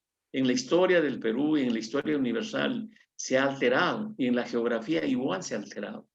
Se ha presentado cosas que no son reales. Queremos que el conocimiento sea cabal. Es el segundo. Y en la tercera tarea, en la enseñanza, está el tema ético y moral. El tema ético y moral está relacionado con las motivaciones. Si entendemos motivaciones como necesidades sociales, ¿cuál era la necesidad social del viaje de Colón? ¿Qué intereses estaban proponiéndose? ¿Cuál era la realidad del viaje? ¿Cuál era la inversión? ¿Cuánto costó? ¿Cómo se consiguió? ¿Y cómo se empleó ese recurso? Y ese recurso que fue la construcción de las carabelas, ¿a quién le costó y para qué? ¿Qué querían detrás de esto? Viajar a las Indias, ¿por qué y para qué? Habían recursos que no se podían obtener. La posibilidad era dar la vuelta, pensando que dando la vuelta se llegaba a las Indias. Ahora, si eso fue un viaje ético o no era un viaje ético. Si el viaje fue ético, ¿cómo eran las motivaciones, los intereses de los tripulantes? ¿Estaban viajando por su voluntad, por su estima, por su valía o algo más había? Y los que llegaron, ¿cómo impartieron el conocimiento desde su realidad? ¿Les mintieron, les engañaron? ¿Qué les dijeron de esa realidad que ellos traían? ¿Los avasallaron? ¿Eso era ético? ¿Los conquistaron? ¿Fue ético? ¿Les saquearon? ¿Fue ético? ¿Los vendieron y los esclavizaron? ¿Fue ético? Entonces, el conocimiento del descubrimiento de América va por el componente afectivo, que hay que descubrirlo, que hay que explicarlo, por el componente cognitivo, que hay que señalar lo cabal, y por el componente ético, moral y actitudinal. Todo está presente en este conocimiento, pero no se da, no se enseña esto, no se enseña lamentablemente, y esa es parte de lo que realmente se prohíbe. Si queremos aprender ética, hay que aprender a valorar la realidad. Y en la historia y en la naturaleza, la realidad está presente. Si aprendemos cuál es la ética del agua, del aire, cuál es la ética de la naturaleza, cuál es la ética de la electricidad, cuál es la ética de los elementos atómicos, cuál es la ética de la economía, cuál es la ética de la historia, de la geografía, de la religión. En general, todo conocimiento tiene componentes afectivos, componentes motivacionales, actitudinales, éticos y morales. Y esa es la propuesta que estamos lanzando en la educación, que debe ser así en nuestro sistema educativo. No solamente con enfoque cognitivo, sino con un enfoque integral. Muchas gracias, doctor. Isela Chávez pregunta, ¿es posible que un adolescente recuerde algunos detalles de su bautizo? Me sorprende que comenta de qué color era el azulejo del piso o de la capilla y cómo era la pila en adornos. No vio ninguna foto o video. ¿Es posible?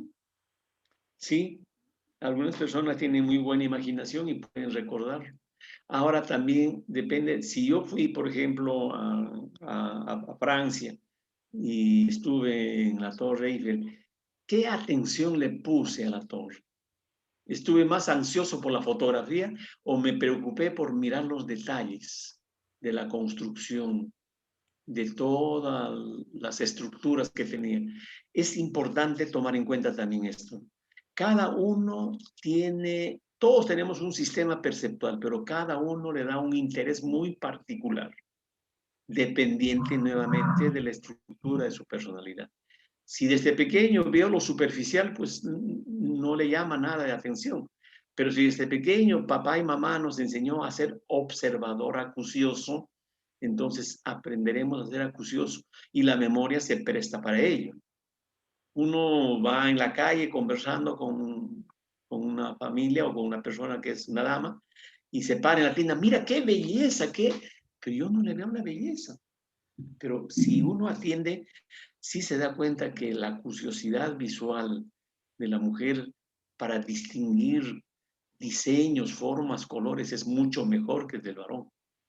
Entonces también hay otro rango que es especial, ¿no? La percepción de la mujer es mucho más acuciosa que el del varón. Ahora también es cuestión también educativa y es cuestión también del contexto donde uno vive. Para las personas que viven en el campo, la belleza es más relacionada a lo que la realidad demuestra. En cambio, la belleza para los que viven en las ciudades es más que nada lo artificial, lo estructurado, lo dado, lo formado. Esto también está presente en el entendimiento de que la memoria se guía por el contexto o se guía por los antecedentes educativos o de vivencia que ha estado presente en su infancia, en su niñez o adolescencia. Bien. Sofía Rulloni, gracias, doctor, excelente. Betty, buenísima ponencia. Y Silvia Ortiz, excelente presentación. Muchas gracias. Hay también una pregunta aquí de Dania Rodríguez, que si el exceso de información es una interferencia para la memoria. No sería el exceso, sino la redundancia y la desorganización de la adquisición de la información. En algunos casos, alguien, por razones de su temperamento, de su estructura y de imaginación o pensamiento, tiene una información y es la única que conoce y la redunda y la vuelve y la busca y la rebusca y da la vuelta sobre ello, queriendo tener mayor criterio, pensando de que debe sustentar mejor, entonces a la redundancia no le permite ampliar, sino acumular información que a veces no es suficientemente válida. En otros casos, la ansiedad, el temperamento, la ansiedad, la angustia de querer tener más, saber más, argumentar mejor y conocer más, lo obliga a leer desordenadamente o investigar desordenadamente y se confunde y se aburre. El que sistematiza y adquiere una información variada y comprende y distingue y selecciona y le permite tener cabalidad sobre ello, el cerebro lo ayuda. Podemos leer todos los libros de todas las bibliotecas del mundo y todavía habría espacio para seguir almacenando en nuestro cerebro. es la posibilidad de un almacenamiento muy grande. No es cuestión de cantidad, sino de calidad. El cerebro, en el análisis semántico, lo que va a ir guardando son datos valiosos. Ahora, a una persona algo banal le puede parecer valioso, como una obsesión de una persona que compulsivamente adquiere carteras y carteras le parece valioso. En el cambio, en el que tiene no una patología, sino adquiere información, sí está seleccionando la información pertinente y la va adquiriendo en cantidades. Y esa cantidad es selectiva y esa cantidad es una buena propuesta para poder complementar su pensamiento, su teoría, su argumentación, y que en el debate también le permite explicar mejor, tomando en cuenta las proposiciones que muchas personas lo han sustentado durante mucho tiempo. Por lo tanto, el cerebro no se cansa de llenar información, no se satura. Está mal planteada cuando dice existe el surmenage no existe. Si el cerebro se alimenta de información, se enriquece con mayor información. Lo que sí estamos tomando en cuenta es que hay que ser sistemático, metódico y selectivo en la adquisición de información. Podemos almacenar muchísima información, depende de su interés y motivación y depende de la selectividad. En estos tiempos ahora hay exigencia de conocer todo lo que está en el conocimiento. Si somos psicólogos, estamos obligados a conocer de química, de física, de biología, de anatomía, de neurología, de sociología, de educación y de hecho psicología. También antropología, también de política es importante. Entonces, esta necesidad obliga a ampliar el conocimiento y a llenar esta posibilidad de almacenamiento en los sistemas de memoria que son variados, y uno accede fácilmente, no hay límites sobre ello. No confundir con lo que uno atosiga, rellena desesperadamente, y eso sí no le permitiría tener una sistematización del conocimiento. Bien. ¿Algún libro o bibliografía que recomiende? Pregunta Héctor Sedano. Yo creo que cualquier libro de neurociencia nos permite entender una variedad de conocimientos. Todos ellos están proponiendo temas que son de actualidad. Hay libros de neurociencia que están saliendo con frecuencia. Los autores no son importantes, sino el contenido. Revisar el índice de la neurociencia sobre memoria, atención, percepción, pensamiento, lenguaje, que están en este momento presentes, son buenos. Distinguir nada más los enfoques. El enfoque a veces naturalista es muy cerrado en cuanto a explicar la naturaleza humana por la actividad bioquímica. Mucho énfasis en lo bioquímico, en lo fisiológico. En cambio, hay unos libros o textos de neurociencia social que tienen el enfoque complementario, ¿no? Y ya no están viendo lo microscópico, sino lo macroscópico, el resultado mismo de toda la actividad física, química, biológica. Lo importante es el tema de la conciencia, el tema del pensamiento, el tema del intelecto, el tema de la memoria, son los que se dan. Y eso sí hay que distinguirlos, ¿no? Hay autores que están muy relacionados con el enfoque social en la neurociencia social y otros que están muy relacionados con la neurociencia naturalista. Igual con la biología, con la fisiología, con la química. Y ahora está muy de moda revisar el tema de la física. Y en la física también la nueva física de estructuras, la física de estructurada es la que está imponiéndose por su facilidad y explicación mucho más clara acerca de las partículas, que es una necesidad vital en la vida humana. Muy bien, muchas gracias.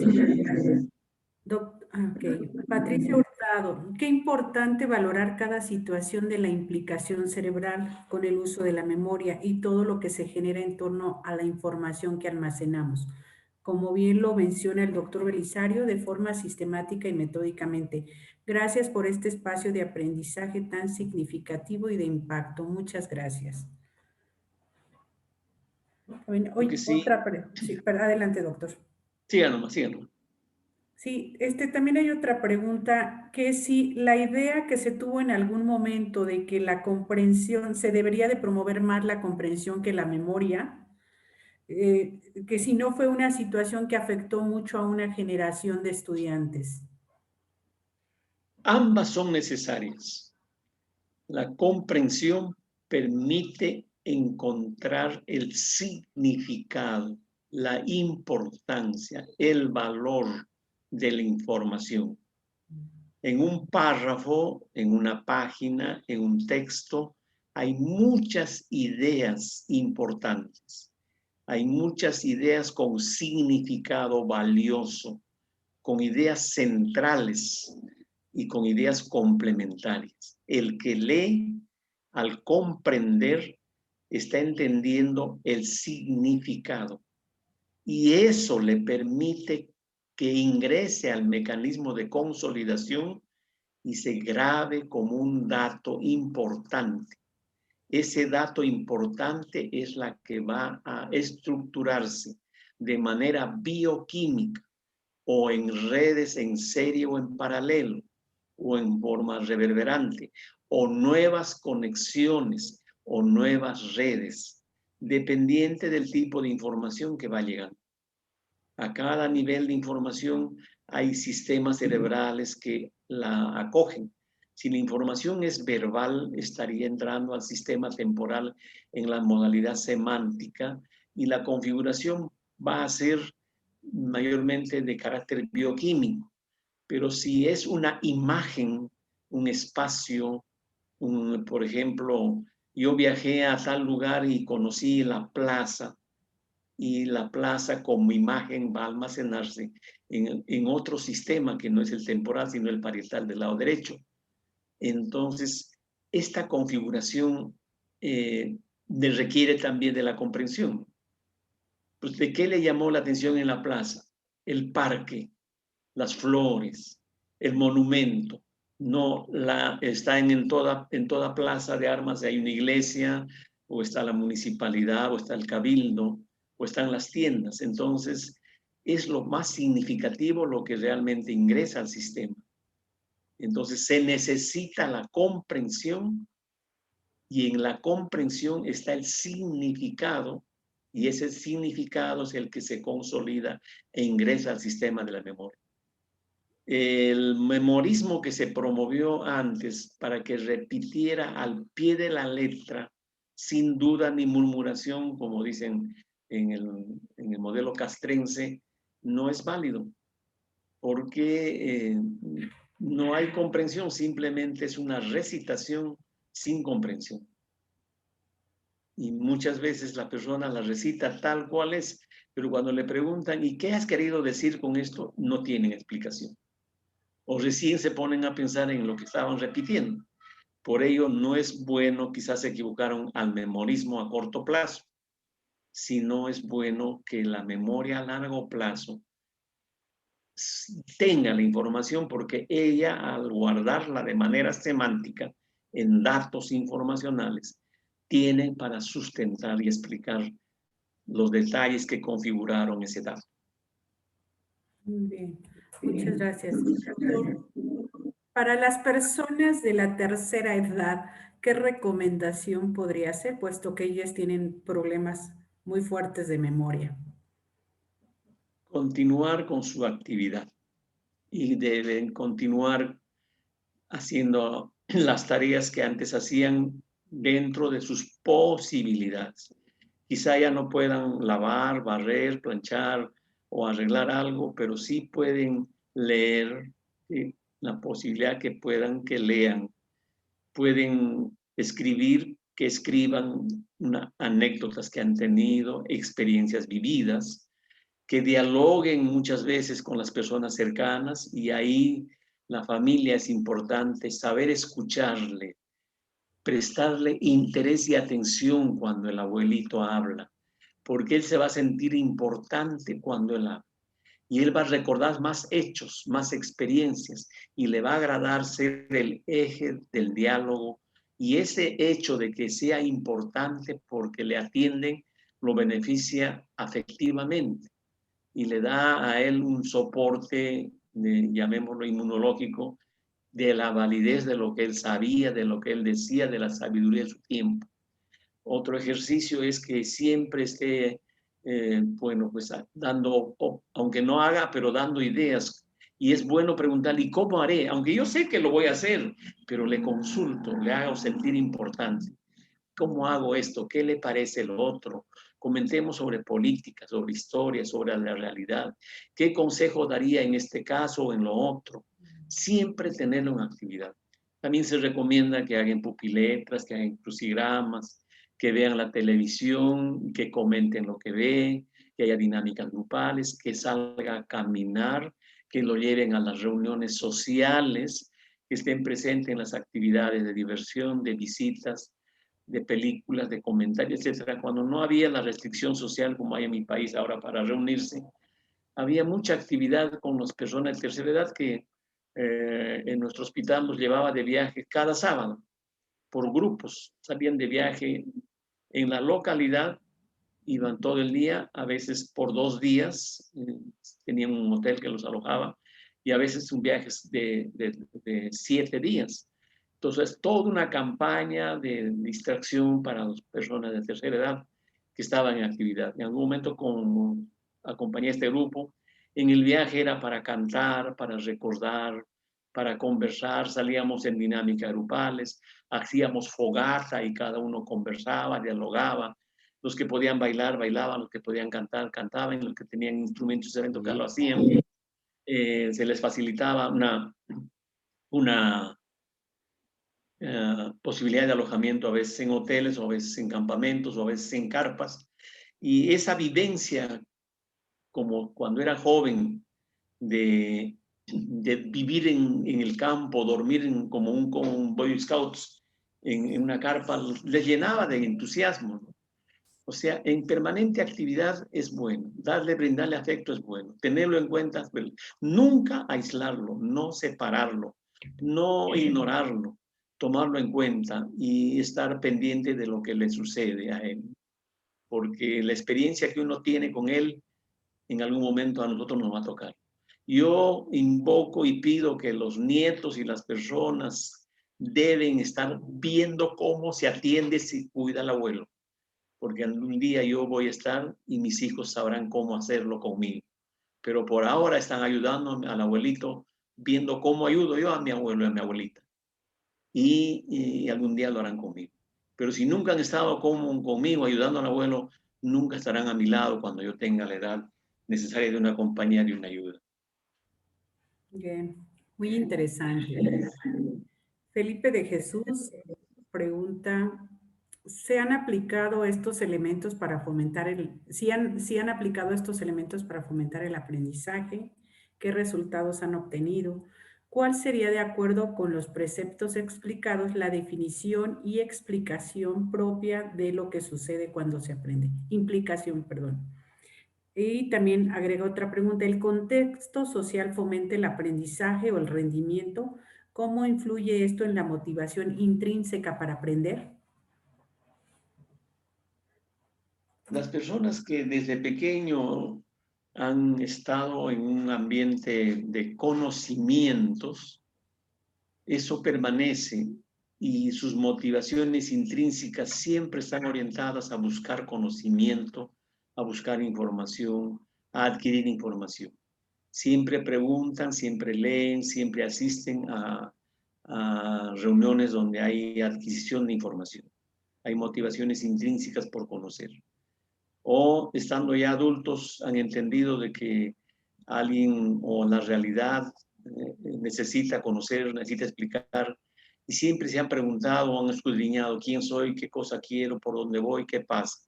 Y muchas personas adultas quisieran entender la realidad social de su contexto, de su entorno y contexto, de que debe ser diferente. ¿Por qué mi país es así? ¿Qué está sucediendo? ¿A qué se debe su desarrollo? ¿Por qué no avanzamos? ¿Quién es el culpable? ¿Cuál es la razón?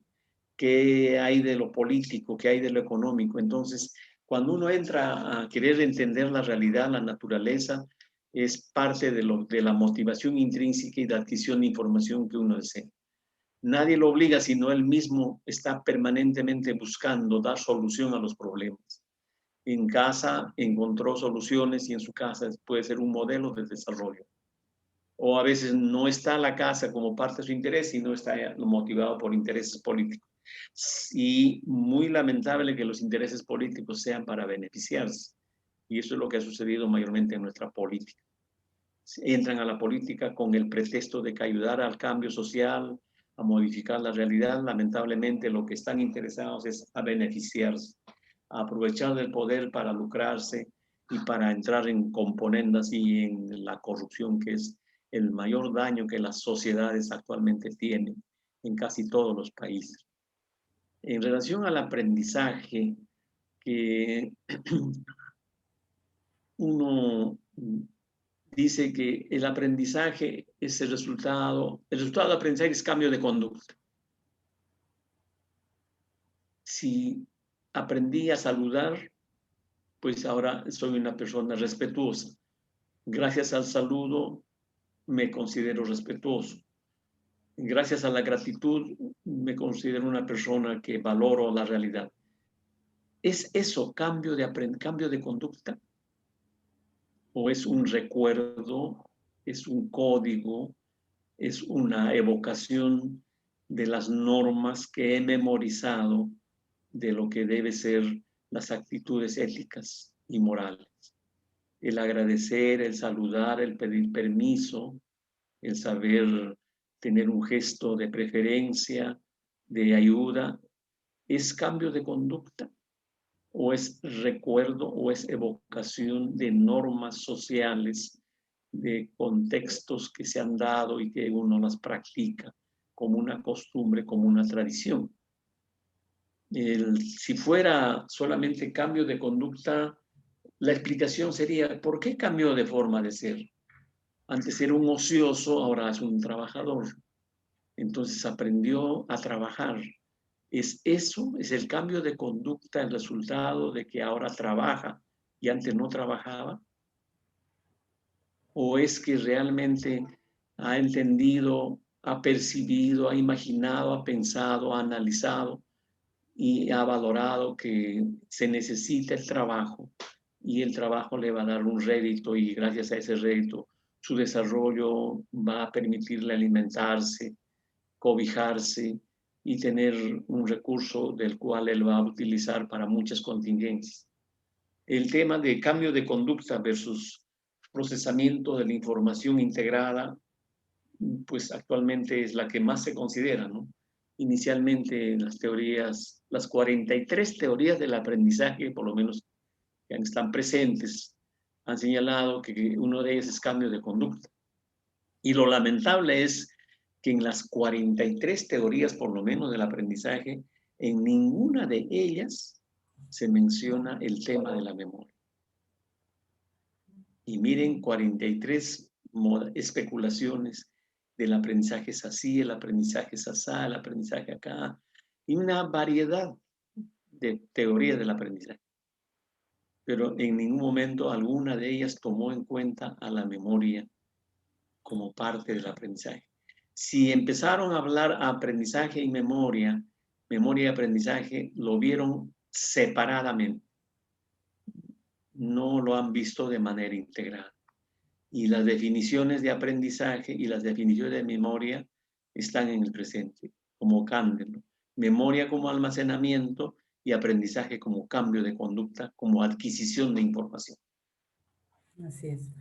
Muchísimas gracias, doctor. Octavio Flores nos hace un comentario. Dice, buenísima su disertación y estará en YouTube para poderla disfrutar en otro momento. Claro que sí, estará en YouTube.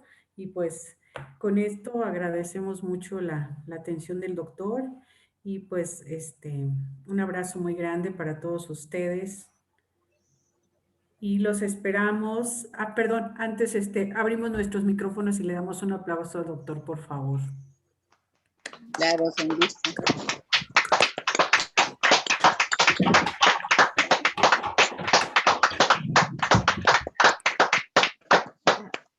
Muchas gracias. Muchas gracias. Gracias. Belisario. Muchas gracias. Gracias a ustedes. Gracias por estar aquí. Gracias. Felicitaciones por AMAPSI. Sé que es un trabajo bastante constante, permanente. Hay mucha vocación por ayudar a la psicología desde lo que tú estás haciendo en AMAPSI, ¿no? y se publican y sabemos de su desarrollo. Sí, Para somos un equipo. América Latina, Marco es un referente internacional, ¿no? Y no Muchas solamente gracias. América Latina, también Europa lo conocen. Y gracias por tu amistad, Marco. Gracias a ti estoy también en estos enlaces internacionales.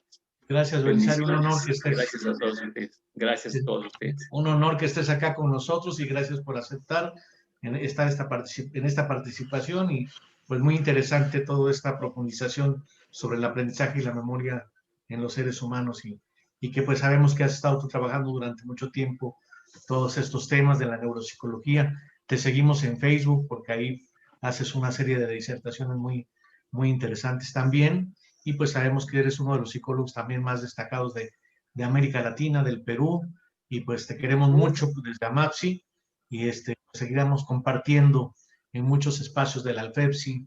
Muchas gracias, Belisario, por aceptar. Gracias, Marco. Muchas gracias por tu habilidad. Gracias a todos. Buen día y seguir cuidándonos. Hasta pronto. Estaremos enviando tu certificado. Gracias, Marco. Sí, hasta pronto. Muchas gracias. Hasta pronto. Gracias a todos. Gracias a todos, Belisario. Pues los esperamos la próxima semana, el próximo lunes, para que nos acompañen con la deconstrucción de la ideación suicida con la doctora Luz de Lourdes de México, a las 7 igualmente, en el mismo horario. Aquí los esperamos. Muchas gracias a todos. Muchas gracias, licenciada. Que estén muy bien todos. Hasta luego. Hasta luego. Buenas noches.